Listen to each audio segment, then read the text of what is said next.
Hi, and welcome to a new episode of Khandaan Podcast. My name is Asim Bernie, and I'm joined with my lovely co host Amrita. Hey, Amrita. Hello, Asim. So, apparently, I did not get a chance to watch the cinematic event of this week. Of Um, this year, I if would this say. year, Yeah, boy. Like you don't even understand how much you're gonna love this movie. Like, I've been telling Asim that he needs to watch Loka, and he's like, oh, I've got this, I've got that happening. And I'm like, I cannot believe that you wasted your one like cinema going experience this week on Param Sundari when you had Loka coming up.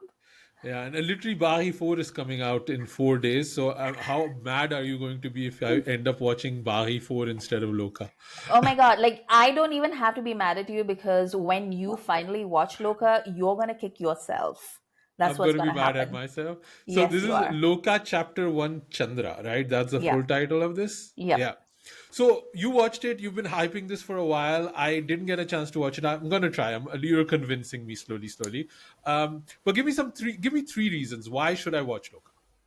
I will, but before that, I just want to say that if you like these videos that we are doing right now, then support Khandaan on Patreon.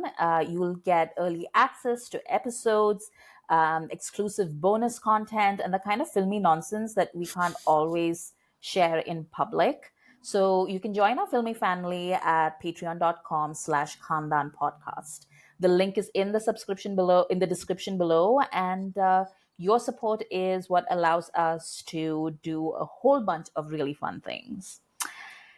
Okay, so three reasons why you should be watching Loka, right? So, one is, when was the last time you saw like a female led superhero movie in like anywhere in India, you The know? only thing that was planned was that Katrina Kaif movie that she was going to make with Ali Abbas Safar, right? And Yes. that never came to fruition, Yeah. unfortunately.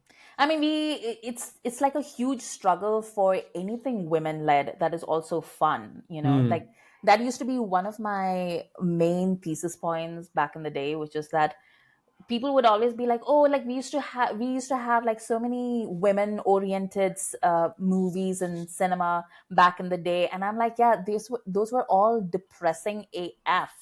It was always like some woman that got like raped or like was abandoned by her husband. She's a single mother, she's been abandoned by her lover, like Eaten by alligators. that's a great movie. But yeah, like this is just a fun movie. And I just want to support it. I just want to support something that's fun, and is genuinely a good movie instead of being like a DEI thing. It's not like a fine, we'll throw something to the women. Hmm. It's an actual movie with actual like a storyline, and it's setting something up, and it's fantastic. The other thing that I really enjoyed about this movie is that it does things right. Like we've had this conversation back and forth a number of times about the completely bloated budgets of Hmm. so many movies where you're just like, where did they spend the money on? you know and we had this conversation with War 2, for example, which was like what, 450 crores or something was its landing cost. Yeah. And it started with the most budget scene ever of that CGI wolf. Yeah. um and it wasn't CGI even hair, I think, even. I Even know, the hair looked really like. like it wasn't even a good CGI wolf. Hmm. Like it was pretty much on the same level as the talking parrot from like My Prem Ki Diwani Ho. It was just Yeah. horrendous. And then in this one, they do such a good job of just using practical effects and also just staying within um, their budget. Hmm. I don't know exactly how much money this movie cost. I keep seeing people say 30 crores, which is insane if true, Yeah. because it looks like $1 million. But then that's generally true of Malayalam cinema, Which is probably not even the marketing budget of, War 2, for example, right? Yeah. I mean, like this movie, it just like it nails that aesthetic. And the reason why I brought up War 2 is because War 2, that beginning sequence, that Japan inspired sort of comic book aesthetic that Ayan Mukherjee was trying to gun for. That is exactly the aesthetic that this movie nails. It nails Mm. it to the core. The way that the movie is shot, the angles, the perspective of the camera, the cinematography, the set design, all of it is very it's very manga. Like Mm. it's almost like it's set in Tokyo or something, you know? Like Right. I had no idea that Bangalore could look like that. It looks amazing. Um, so again, like that's again something that I want to support, and I'm very happy that my money is going to that. Mm. And the third reason why I think like everybody should be watching this film is because it's so good at being South Asian or like, Desi. People get Right. really mad when you say South Asian. So I'm just going to say Desi, fine. And specifically, like it's Kerala folklore. Mm-hmm. And it doesn't matter. And this is what I really appreciate about it, even if you don't know any of the folklore, right? Like Malayalis obviously grew up with a lot of this in their childhoods, and they know exactly what is happening, or else they have like an idea of what is happening, right? But I saw this movie with two people who had no context about any of the stuff that they were watching, and they were still able to understand because it is so rooted in superhero conventions, and it does really smart things. Like it sort of borrows the idea of the hotel from John Wick, Right. um, where you have like a concierge who's The like running things. intercontinental, the Yeah, like continental, the continental. so, but it's not like a hotel. It's like it's a cafe. Like it's very like it's derivative in a good way, in Mm-hmm. that it takes conventions that you're familiar with, and then it personalizes it and it customizes it. And it uses folklore to tell you the backstory that then keeps you invested in the character. So Chandra, who's played by Kalyani Priyadarshan, um, I don't want to give spoilers because I think people should be watching this movie. But the backstory for Chandra, her origin story, who is she, why is she here? Um, that story is very much rooted in Kerala folklore. And it doesn't matter if you don't know that, because they will tell you a version of that story that is super affecting. And they, again, manage to give it such gravitas and such emotional heft that you really care. And again, like this is something that I think like you in particular would really like, because it's a really affecting little girl who Mm. you see, that's how you meet the original Chandra, who's a little girl in the forest, and such a good actor. Like I really, really like this little girl. And even she gets like an action sequence, like it's great. But yeah, everything about this movie was fantastic in my opinion.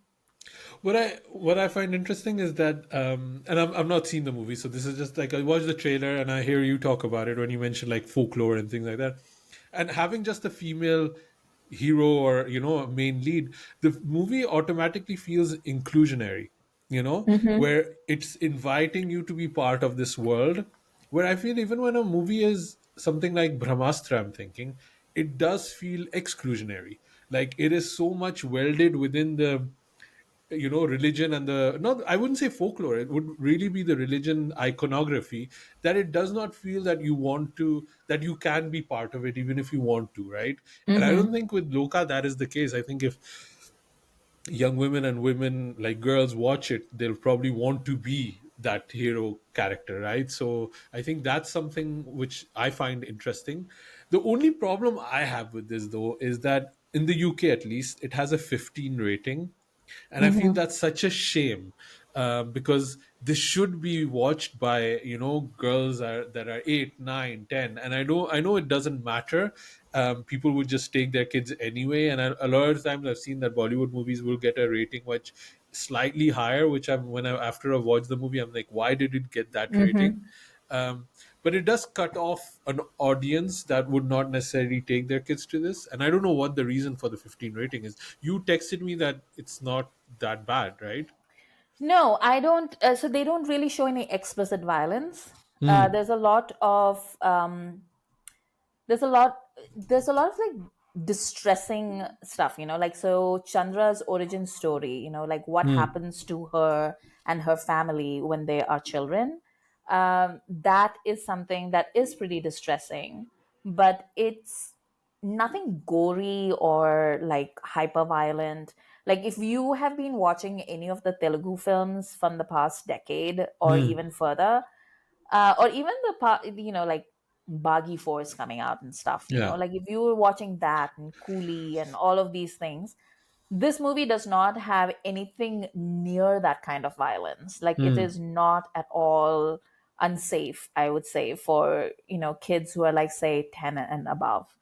um but just going back to what you were saying about this feeling inclusionary rather than exclusionary, I think there's two things. One is, um, the if you look at like the the movies that are being made right now, like things like Brahmastra, the reason why they feel exclusionary is because they are being very deliberately made that Yeah. way, because back in the day, like, you still had a way to make it feel inclusionary, you Mr. know? India, for example, like an Yeah. example, right? It didn't matter. Anything didn't matter, although it was like India centric, right? Like it's Yes. literally in the title of the name. Yeah. But it felt you wanted to be part of the world. But that's not the case. I can even take it back to like something like Ram Setu, the Akshay Kumar movie, which could have been a Hmm. really good Indiana Jones movie, right? But it's Right. again pushing this agenda, which you kind of hook off. It's not for me. It makes me feel that it's not for me. So that's Yeah. a shame. And that's a shame because, like, like I know the Ramayana movie is coming out later this year, and that could have been like a really great like inclusionary experience, but I have zero hope of that happening because the times are what they are. Although I am But slightly excited for that one, because now I understand the story uh because I've huh. seen Adi Purush.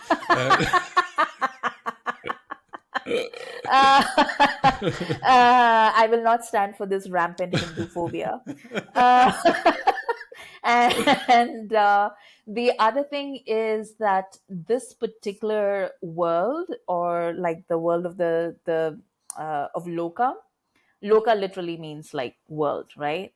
And that is meant to be inclusionary. It's very hmm, explicitly so because you know, um, there's there are characters who are Christian, there are characters who are Muslim, there are characters who are Hindu, and this is like very typical for a Malayali film. Like hmm, like a Malayalam film, we kind of expect that to be the case. But hmm, in this particular world, they're also setting up characters, like the supernatural characters come from different backgrounds. So hmm, there might be a jinn, there might be, like there might be like a vampire, there might be, like all kinds of a devil, like, there are like all kinds of different backgrounds for these hmm, characters to come together. And it's so exciting to see something of that level of imagination because it immediately removes limitations on the narratives, right? yeah, It immediately says that anything can happen here and people and things can come from anywhere. And hmm, I've been thinking about different scenes from this movie since I watched it over the weekend, and I've just been sort of like thinking about, like, oh my god, like that part, like I completely miss. And it's very subtle, like none of this is, they don't spell things out for you. They're not saying things like, oh, like, did you see this happened because of hmm. this. They just leave it up to you to discover the Easter eggs and connect the dots yourself. Hmm. So yeah, altogether this is amazing. Everybody should watch Loka. I think you've convinced me. I'll try to find a screening of this because, yeah, I'm excited. Also, can I just say, I think this is produced by Dulquer Salmaan, right? Yes. Yes, So it is. amazing that a star is kind of pushing and producing this and presenting this to the world. He's doing what Farhan Akhtar couldn't. Putting kind of a female centric narrative. I think it's and making it inclusionary. I think this is great. So these are the moments that you should go out and try to support this kind of cinema. Also, there are two post-credit scenes, and one of them. Should I tell you the spoiler? But well, there's a ninja sequence.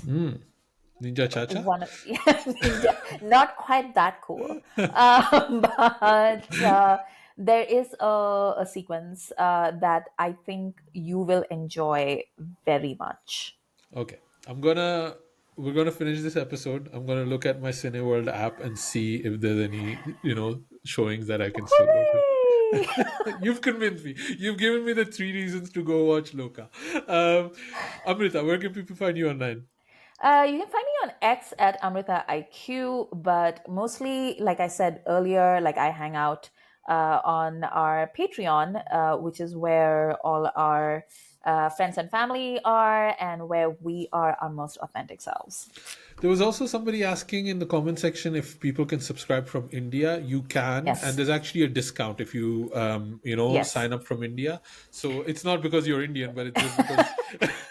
Because yeah, if you're from India and you want to sign up to Patreon, then choose the annual membership because Yeah. it works out better for you. Because a, you get the discount, and b, your card doesn't get declined, so you actually get access. Yeah, so if whoever was asking that, you can. So that's the best way to support us. Otherwise, drop us an email at youpodcasting@gmail.com. And obviously, you can listen to our, regular episodes wherever there are podcasts. So that's it. Thank you for listening. Thanks for watching. And we'll be back soon.